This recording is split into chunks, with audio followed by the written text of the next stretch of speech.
Hello and welcome to the Sharp Edge podcast, where we provide valuable insight and advice on the marketing and other business type questions that painting contractors encounter as they work towards achieving their goals. Now here's our hosts, Martin Morgan and Becca Hackley. Welcome to the Sharp Edge podcast, a podcast that's all about being the ultimate marketing and business resource for painting contractors. Today, we'll be walking you through how to optimize your website for voice search. To the listeners out there who aren't quite sure what we mean by voice search, Martin, what are we specifically talking about? When we talk about voice search, Becca, what we're talking about, for the most part, is the use of Siri or Alexa or maybe Google Assistant. So somebody is saying something into most often a mobile phone, but certainly with Alexa, that's not a mobile phone, it's a device. So they might be doing it at their home or somewhere else when they're doing that.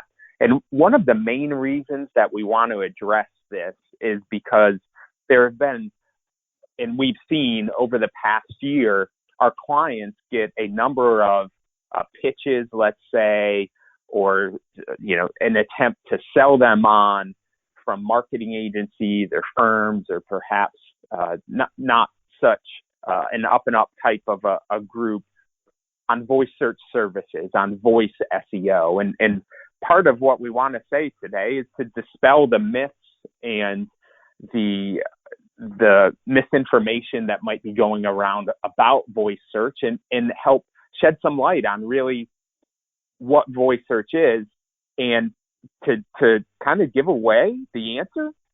A lot of what you would do for voice search to optimize is stuff you should be already doing for regular search or text search.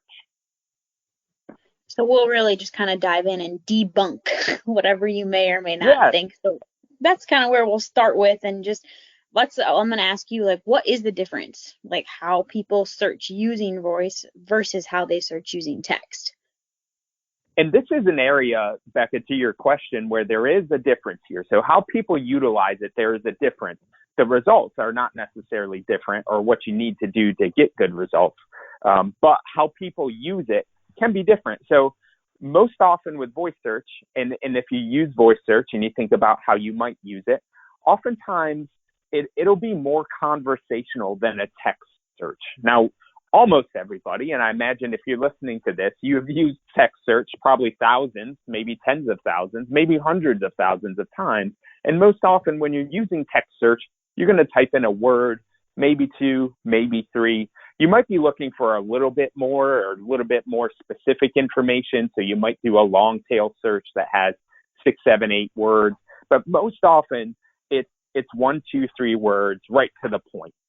When it comes to voice search, the difference is a lot of times people will ask questions. So they'll put it in a question type format, or they might add more context. So instead of something like where you would put, and those of you listening aren't going to put this, but people who are looking for your services might, where on a text search, they're on Google, they might just type in painting contractor.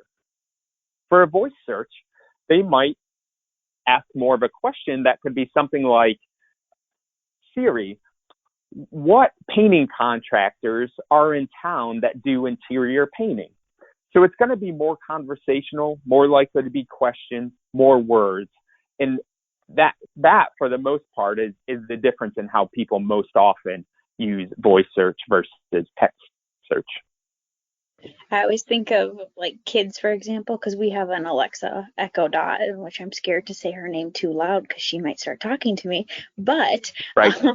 The voice search, it's always the questions like you said, but the thing with voice search versus text, to me, it's always like, oh, I found this on the web. So sometimes it's great, but I guess it depends on really what you're looking for. But how often do you use voice search, Martin? And it's funny, Becca, because you said that, and I'm not going to say it too loud either, because I'm in a room right now with the same situation, and I can see it shining like yellow, almost orangish, going back and forth, waiting for something to be requested, which, it is pretty funny. But I will say, so for me personally, I don't use it at all. I almost never use it. It's so rare, so little that I use it. But my 13-year-old daughter, she will use it, and she has an Echo in her room, and so she'll ask. But a lot of times it's funny requests, like maybe to play music or to ask a question, that type of thing. And the funny thing is too, 7 or 8 years ago when she was little, we used to play a game where we take a phone and just have her ask Siri for something. And it would usually be to like play music or some type of music. And inevitably, no matter what she asked for, it was never what she asked for. She might ask for it to play some other song, and it would always be like, now playing Coldplay. And it was so far away from Coldplay what she asked for.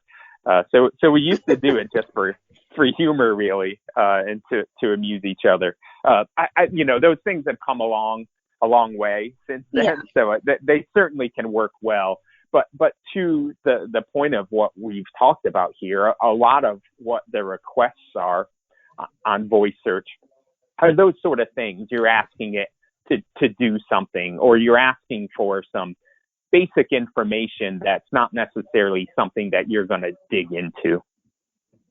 Yeah, I feel like I only ever use it if I was driving for something and I needed Siri, like call mom or something Sure. on the Right. way home from work or something. But yeah, it's just it's nice if your hands are full, and like people tend to rely on the voice search, and I know people on the go, like painting contractors. I mean, jeepers, they're always driving, going to the next site, doing all these things. Maybe they have to talk to crew members. So of course there is great things about it too. But it's totally yeah, true, and I can see why people would love it and like to use it a lot. From that instance, especially if you can ask it to do things like you said, call people, stay connected, and then your hands free and you don't have to worry about it. yeah, it's just a safety mechanism, obviously. But there are going to be like a couple things that we have to keep in mind when it comes to voice search versus text search to optimizing your website, like for your painting business. And the first that we're going to talk about might seem a little obvious to our listeners out there, but Martin, I'm going to let you dig in and just kind of go for it. Right. And Becca, this is one of those things that we say should be happening for your website regardless. This is not necessarily a voice search optimization, although it's really important, and maybe the importance of it rises in voice search versus text search. And that's to write for humans. This has been happening for 5 to 10 years. So previously, before then, the SEO tactics would often be keyword stuffing type tactics, where if you knew you wanted to be found for painting contractor, you might stuff it into your text, like 10% of all text would be painting contractors, or more likely, an SEO group would do something like that for you. And that was really a way to kind of beat the system. In part, that was because Google hadn't gone so far with things like AI and machine learning, unlike today, where there's such great advances there.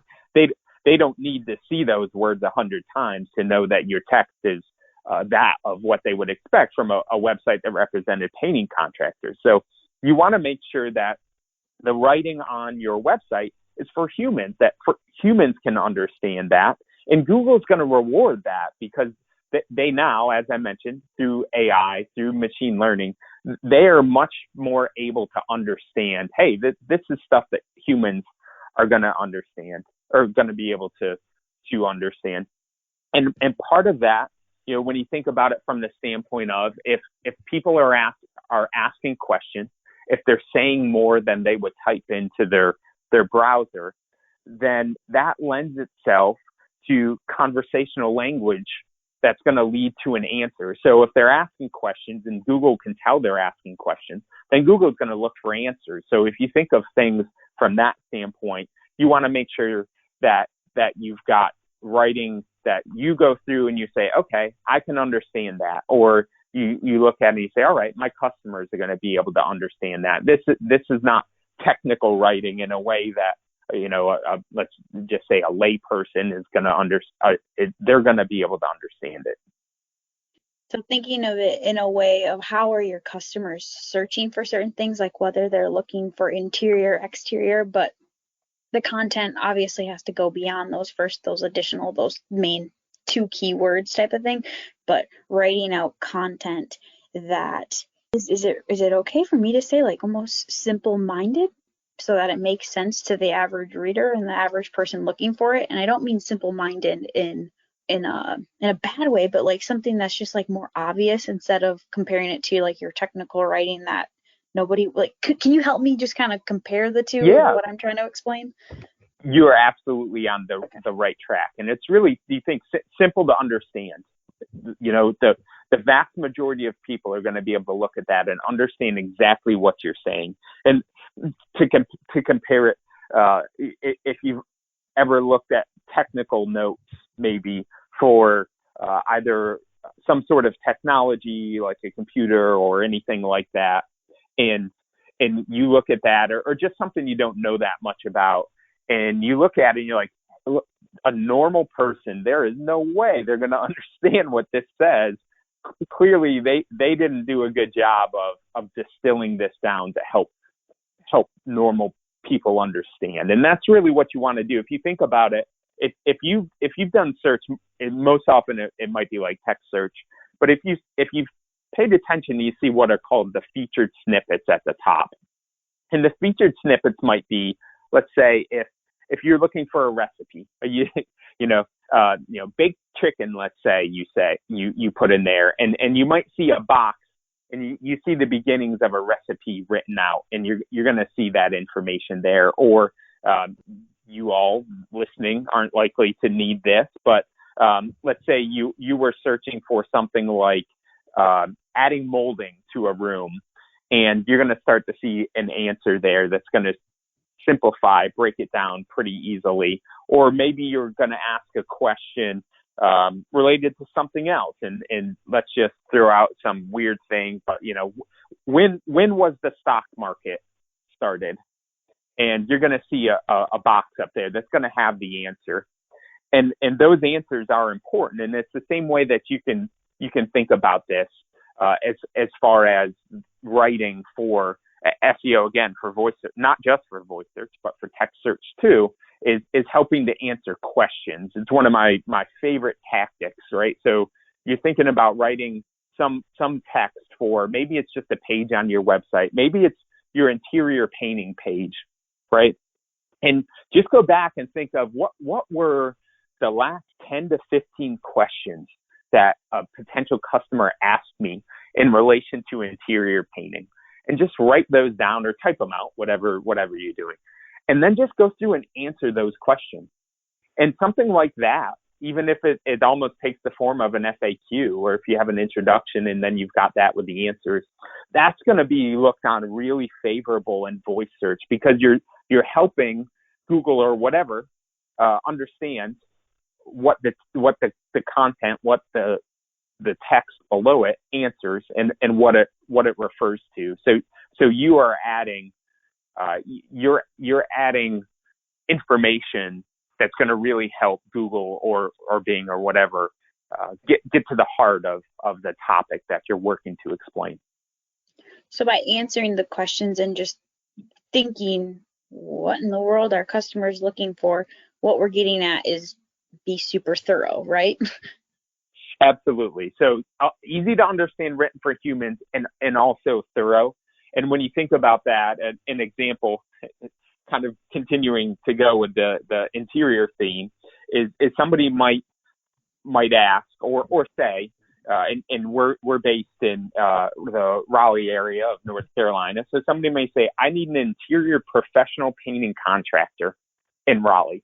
So again, if you compared that to what somebody might type in search, they're in Raleigh, they might just type painting contractor. But when they're talking to a voice, they may expound on that. I need an interior professional painting contractor. Yeah, it's more conversational, like what you would say if there was another human there. And because, we're starting to think of these types of devices as our friends, our technology friends. Oh, of course they are. Yeah, looking out for the best for us.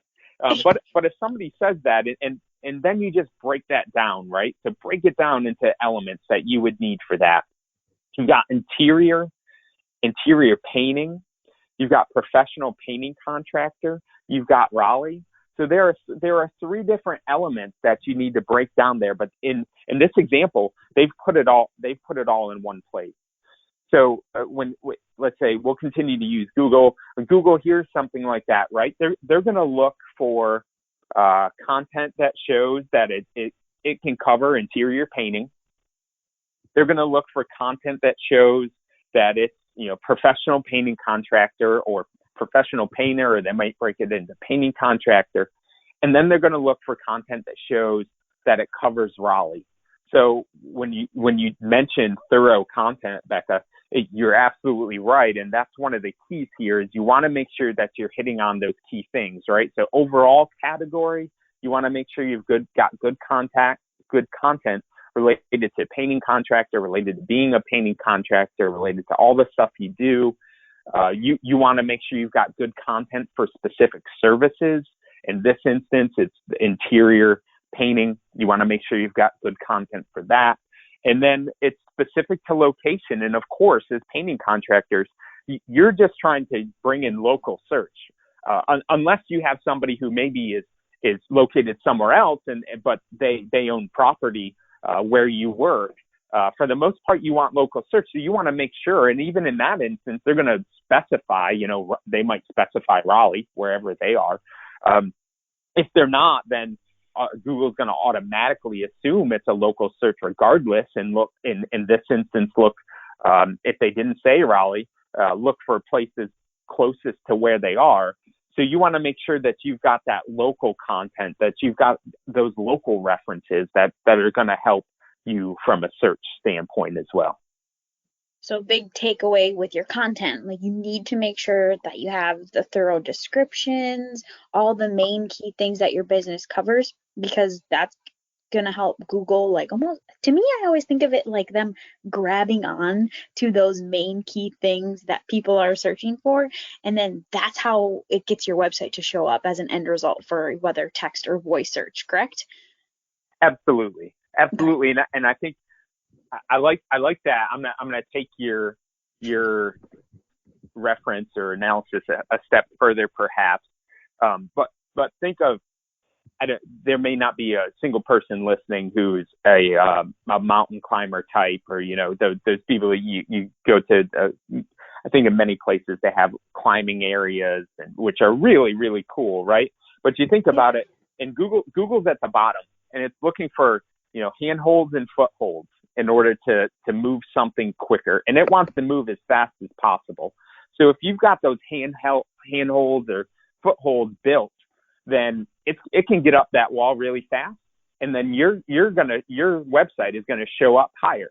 But if you don't have those handholds or footholds, consider yourself, you're looking at this wall. If you see the handholds and footholds, you're going to be able to get that up that fairly quickly. If there's a lot of them, not so hard. If you see them and they're very far apart and they're not spaced, you're probably thinking like, oh, this is well above my ability to be able to do this. And anything would be above my ability to do it, but that doesn't matter. But if you think about it in that same way, that's what Google's looking for. They're looking for the quickest way to get up there. And if you've got those built, you've got the overall category. You've got stuff about painting contractor. You've got stuff about interior painting. And you know what? You even got interior painting by room. And all of a sudden, bam, instead of just one foothold, you've got 4 or 5 of them right there. And then you've also got your location, and you've got multiple things related to that. So now you have more, and it makes it much easier for Google to get through those things, to see all the pieces that you have, and to be impressed in a way where it's gonna show your website up higher in the search results. Yeah, I like that example. It's really relatable and tangible, something I can actually picture, which I am a visual person.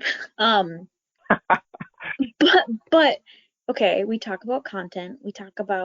We always preach on the content, but what does that transpire to in terms of like the actual pages on your website? Like, what does it look like? The more, and there is point where it can be overkill. But to say a one-page website is not going to serve you as well as multiple pages, 15, 20, maybe even more, depending on how many services that you offer.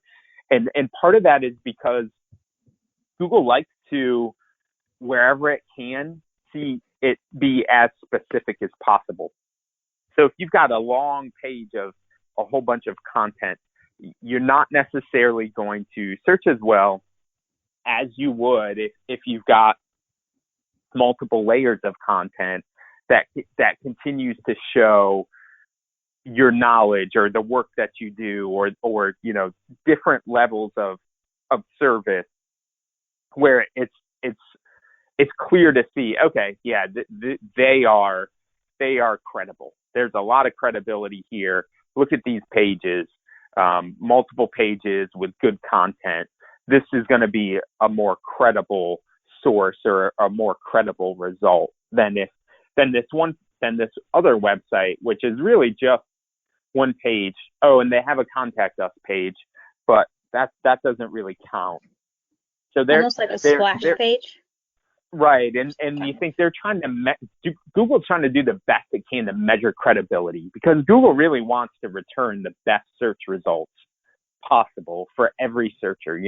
That's what their goal is. Their goal would be that for every search, you would search, and the very first result you would see would be what you would always pick. That's what they're trying to achieve. And they use a ridiculous amount of data, because they get a ridiculous amount of searches, to help them determine what they believe should be first and is most likely to meet the needs of the people who are searching for these things. And so they've got to use different things to judge what sites that they show, and depth of content, more pages. And that's not to say, look, please don't get me wrong. I'm not encouraging you to go out there and create a 50-page website and, put 10 words on each one of the pages and feel like, hey, this is going to do better. I got 50 pages. That's definitely not the point. You want to make sure that it's good quality content written for humans on each one of those pages. So, don't just go out, create a ton of pages and think that's going to help you, because it won't. Each of them has to be quality also. But that website with 20 pages, 20 quality pages is most likely to search better, and voice search and text search, than that website that is just like a one splash page. I was going to say it's quality over quantity, but you pretty much said that. Yeah, good point. While people are utilizing voice search, like most often on their mobile device, like that we started with, what about your website? Like, if they're using it on their mobile device, then your website should be mobile friendly too. So why do painting contractors need that mobile friendly website, specifically when it ties to voice search? If you think about what we've talked about, Becca, when voice search happens, much of it is through a mobile device. So, if the results are going to show up, you want to make sure that it looks good. But the other key thing about that is a key factor for Google. So especially when they know somebody is on a mobile device, a website that is not mobile friendly, not responsive, they're going to penalize that site, and that is not going to show up because it doesn't help the searcher. So it almost makes Google or whatever search engine look bad, because if they're going to bring up something for the right. Okay, that's how I think of it. Absolutely correct. And you think about it. Yeah, one of their inputs is bounce rate for Google. And so bounce rate is if somebody goes to a site and then they basically click back without taking any action on the site. They just click back to the results page. So what's often going to happen is if somebody's on a mobile device, they run a search, whether it's voice or text, but since we're talking about voice, let's say it's voice.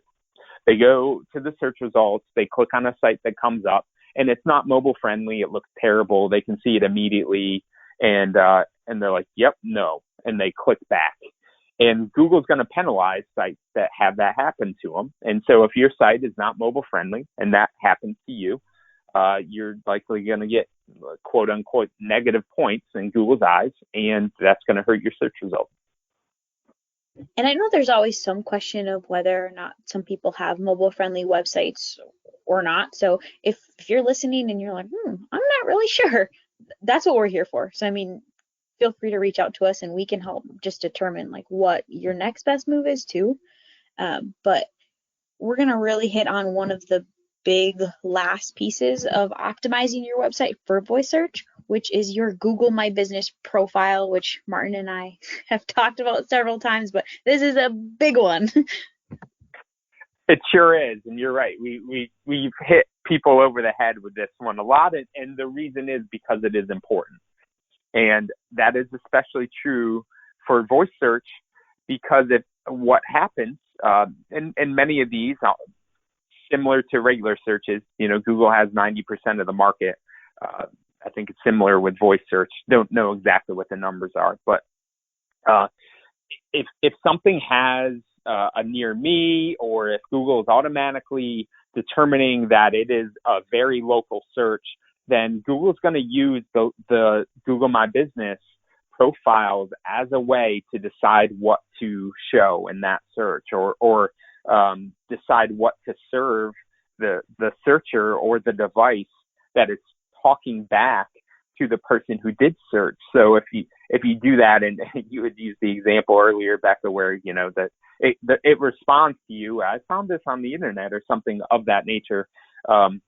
If you are, let's say, if you ask for something, if I ask for, give me a local painting contractor, or tell me a painting contractor near me. In most cases, something like that is going to get pulled directly from the Google My Business results. So what we would call on the search results the local path, and the device itself is going to say the example or the recommendation they're going to give is going to be the one that shows up highest on the local path.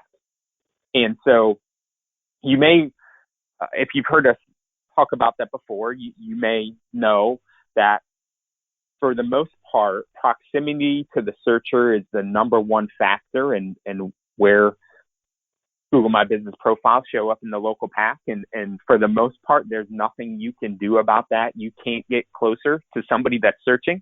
You are where you are, right? But there are things that you can do, which includes, for painting contractors, making sure that your service area business, that you've got the area that you cover, that you work in your Google My Business profile.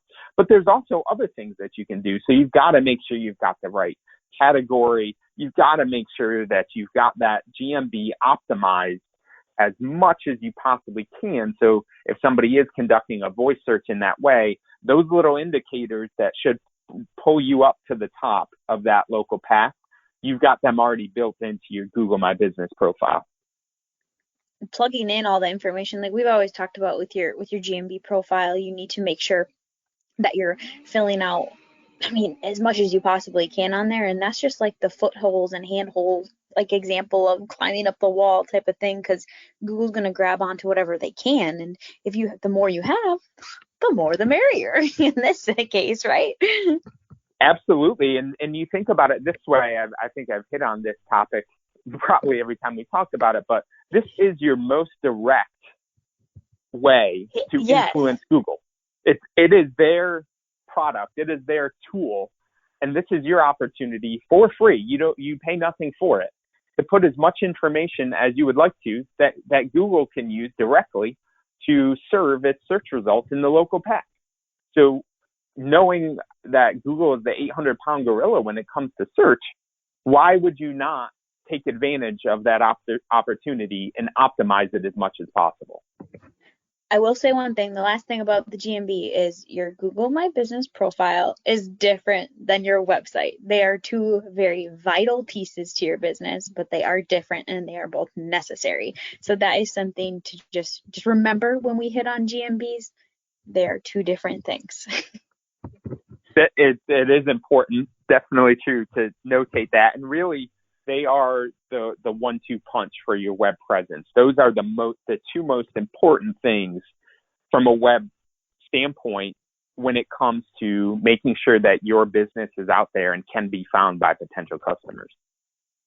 Yes. So once you have your business, make sure your GMB is optimized right away.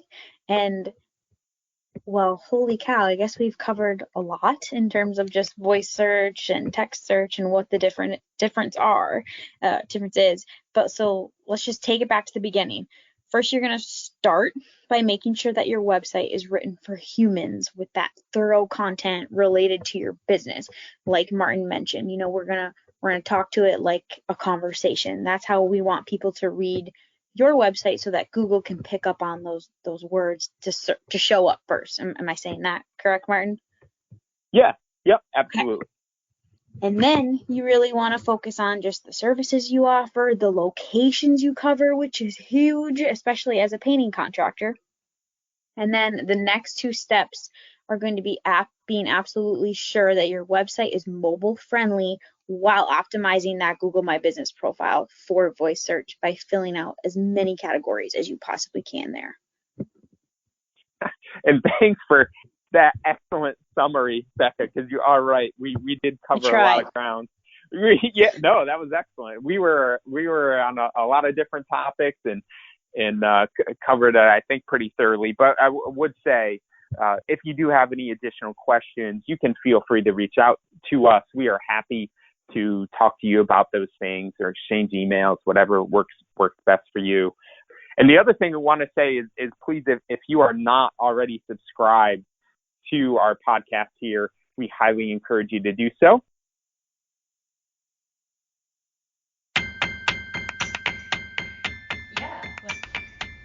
Thank you for listening to the Sharp Edge podcast. If you want more information about this, please visit propainterwebsites.com and head to our resource center. We plan on hosting a podcast each month, so subscribe. You won't want to miss out. Also, we just have one last favor to ask of you. It would mean a lot to us if you would share this with your friends or other painting contractors. Our goal is to help you succeed, so you can help us achieve this goal by telling someone else about the show. Thanks again and have a great day.